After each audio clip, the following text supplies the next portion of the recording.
Rev Dr Robert Turner, pastor of Empowerment Temple. I'm delighted to be here to shed light on an issue that definitely deserves the attention of this august body.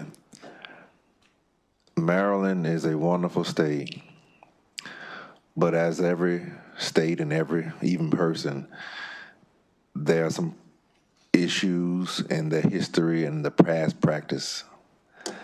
This state has been a part of the worst form of slavery the world has ever seen. This state also fought on both sides of the Civil War. It had 60,000 fight for the Union and 25,000 fight for the Confederacy. This state, after emancipation, saw racial terror.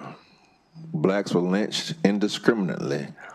This state also has seen and created redlining and saw segregation and Jim Crow and the experimentation on black bodies such as Henrietta Lacks. But also this state has birthed some of the greatest individuals that ever lived. Harriet Tubman from the Eastern Shore, liberator, came back and freed hundreds, thousands of enslaved people. Frederick Douglass, great abolitionist. Thurgood Marshall. We know the power of Marylanders.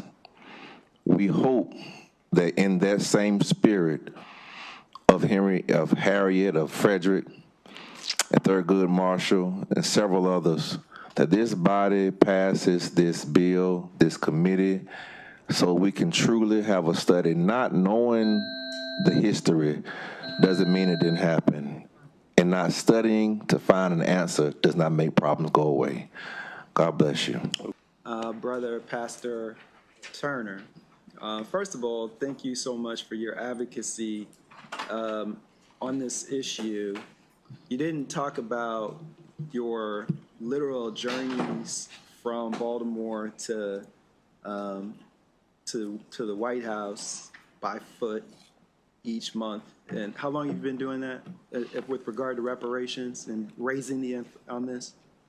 Been doing that now since 2022, 29 times. Okay, that you've walked it, right? So did you had a chance to walk it within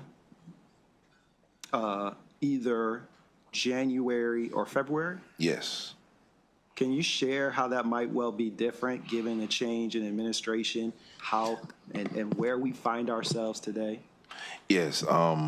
This past January on Dr. King's holiday, also the same day as the president's inauguration, it was by far one of the coldest days of my life. And walking took about 16, 17 hours. And when I went into D.C. area, everything was barricaded off. And a lot of the Trump supporters who were there said some of the most vile and offensive things that I couldn't even repeat in decent company for this great committee.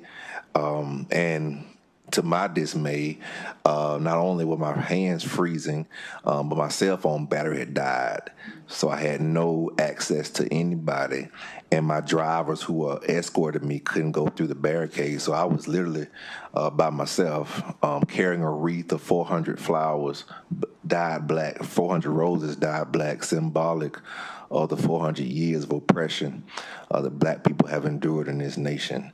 But thankfully, I made it to the White House for the, at that time, 28th time. And I just did it this past February and for the 29th time.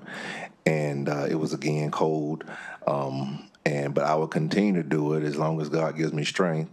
And next month, I plan to do it on the 10th, celebrating in recognition of Harriet Tubman on March the 10th for the 30th time. Well, that's my birthday, so wow. That worked out quite nicely. Amen. I'm really grateful for it, and this is an important bill, and I'm really grateful, Senator, for you bringing it. Thank you. Thank you so much. Okay.